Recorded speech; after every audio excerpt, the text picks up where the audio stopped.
What's up, savvy expats? In part 1, we covered 10 mistakes expats make when moving to the Philippines, and today we're going to cover 10 more mistakes here on part 2. Alright, without wasting time, let's get into it. So the first and biggest mistake that expats make when moving to the Philippines is starting outside of expat cities. Metro Manila, Cebu City, and Davao is a trifecta of expat cities in the Philippines. You can think of these three main cities as your transition point when adjusting to life in the Philippines. Because one of the biggest mistakes a rookie expat can make who has zero experience in the Philippines is moving straight into the middle of nowhere in the province. It may be because he's moving in with his girlfriend, he likes the beaches in the area, or the cost of living is cheaper. But I'm telling you, do not situate yourself in some random province off the cuff when you're still getting used to life in the Philippines. I'll say this, if you have any less than 6 months of experience in the Philippines, you shouldn't move outside of expat cities. So if you're new to the Philippines, I highly suggest that your first 6 months to a year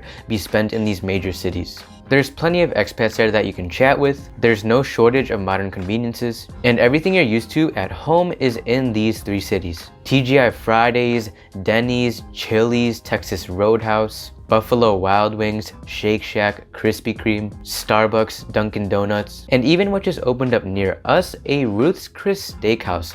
All of these restaurants are available to you. We're gonna have to try that bad boy, and when I do, I'm taking you guys with me. And so really, by starting off in these cities for your first few months in the Philippines, it will make your transition a whole lot easier. You'll get used to the Philippine culture, you'll understand what the people are like, you'll get a grasp on prices here, you'll learn what things you like and dislike about the Philippines, you'll find ways to save money, and you'll start to adapt to the overall life in the Philippines. Whereas if you were to move to the province without any experience in the Philippines, you'll experience culture shock like none other. And chances are, your mind will not know what to make out of this foreign country because you were dropped into an environment that you're not used to. So by starting in Manila, Cebu City, and Davao, you'll understand how your life fits in here. Not only that, but if you're coming from a Western country and you move straight into the province, more likely than not, you're gonna get bored. You'll feel deprived from social life, you may crave food that you're used to, and life may even feel repetitive. And even at times, isolation will sink in. It all depends on the person and how they will react to it. And so there's a time and place for everything.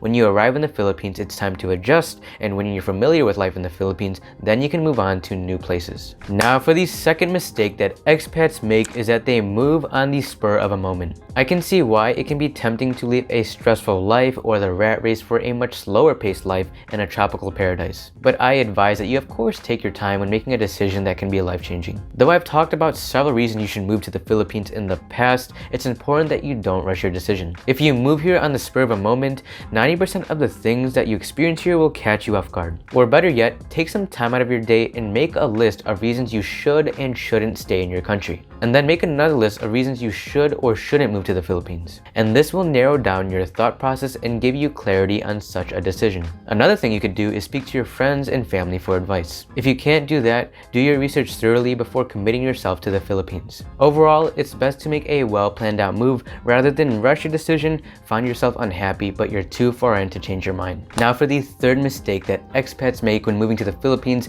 that is bringing in Western relationship standards. Plain and simple, dating in the Philippines is not like how it is in the US, dare I say nothing like the US. First off, women in the Philippines are not like the US where they're liberated and independent. Here in the Philippines, women tend to be more conservative. So you'll find that dating here is not taken casually like the US. In the Philippines, the best way that I can put it is that you don't date the girl, you court the girl. Because of the religion, customs, and culture, relationships are more akin to what they used to be back then. And one of the main reasons for that is that the roles here are well defined. Now I'm gonna go on a tangent of what I mean by that. First off, it's a very taboo thing for the woman to ask out the man, so you should never expect to be approached here. Next, the man is always to be in the leading role. Anything other than that is out of the ordinary. Supporting her family is important, manners is important, religion comes first, relationships are for long term, the man pays for the date, the man opens the door, and if you win over her father, you win her over as well. I'll also like to add that it's very important here that the woman save herself until marriage. And many women here are so adamant that others know she's not engaging in that kind of activity to the point where she'll bring someone with her on the date. Usually it's her trusted friend. You should also expect that moving to the next level will also take longer than in the US. Most women here want to know that you're not going to be just with them for the weekend. So in turn, they don't give themselves up easily and they have some dignity. And so these are the established dynamics in the Philippines that differs from the US nowadays. The man is a man and the woman is a woman. The man is supposed to be the head of the household and initiate everything. Whereas in America, these things are no longer as common. But I'm sure there's a lot of expats that already know about the differences of dating here, hence why they do move here. Now for the fourth mistake that expats make when moving to the Philippines, that is criticizing the country, especially in front of the locals. As I've mentioned in the past, though your criticism may be with good intention, it won't be received well in the Philippines. Sure, every country has its faults to be criticized. But the thing is, Filipinos are already aware of the downsides of their country and they don't want to hear it. Just like how one of my subscribers said, he put it this way: yes, my sister is ugly, I know she's ugly, but you don't need to tell me she's ugly. Same is the case with Filipinos. They know that their country has its pitfalls and they don't need you to remind them of those pitfalls. And so when it comes to criticism of the Philippines, the only place I'm keeping it is on this channel, as we're transparent about what the Philippines truly is, whether good or bad. Now for the fifth mistake that expats make when moving to the Philippines, that is no backup plan. For many reasons, all of the best laid out plans can come undone, so the need for a backup plan is essential. This may mean a few things. First off, this can entail you having extra funds in your bank account in case anything goes south, or it can mean that you have a backup place to go in case you don't like your first destination of choice. Yet another, if the same scenario happens when the pandemic started, will you have some place to live in case you have to go back home? Or will you be even able to get back home in that scenario? So while you may have thought of the best plan of moving to the Philippines, it wouldn't hurt to have a backup plan as well. So as the saying goes, don't put all your eggs in one basket. Moving on to the sixth mistake that expats make when moving to the Philippines, that is judging the locals. This can be an easy thing to do for many expats if they have zero understanding about the people,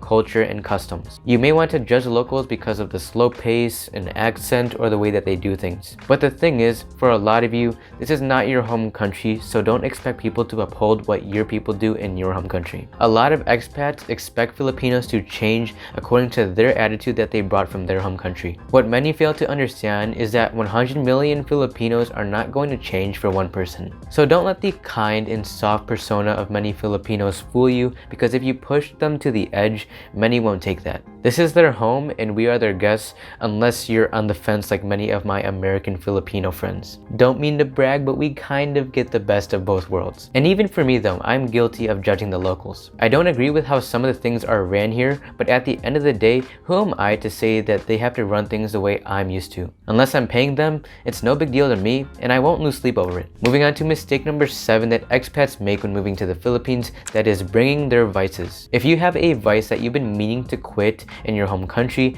be sure to handle that before moving to the Philippines. Because I'll let you know right now, it will not be any easier to quit those vices when you get here to the Philippines. Whether it be drinking, smoking, or gambling, all of these vices are much cheaper in the Philippines. While a pack of cigarettes is around $5 plus in America, here in the Philippines, it's less than $2. And while the average beer in America is around $5, here in the Philippines, it's only $2. And so if you come here to the Philippines with your vices, chances are it's only going to get worse because getting access to those things are much cheaper here. So please don't be like these guys that are at the bars at 10 o'clock in the morning and are running amok in the afternoon. If you're addicted to smoking, gambling, drinking, or drugs, the Philippines is not a great place to be. Now for mistake number 8 that expats make when moving to the Philippines, that is they don't track their money. It's crucial, especially during the first few months in the Philippines, that you track your expenses. I'm not saying that you have to save your pennies, but just track how much in general that you spend each month. Because when you first get here to the Philippines, it's easy to overspend. You may not know what the prices are like, you may think that everything is a deal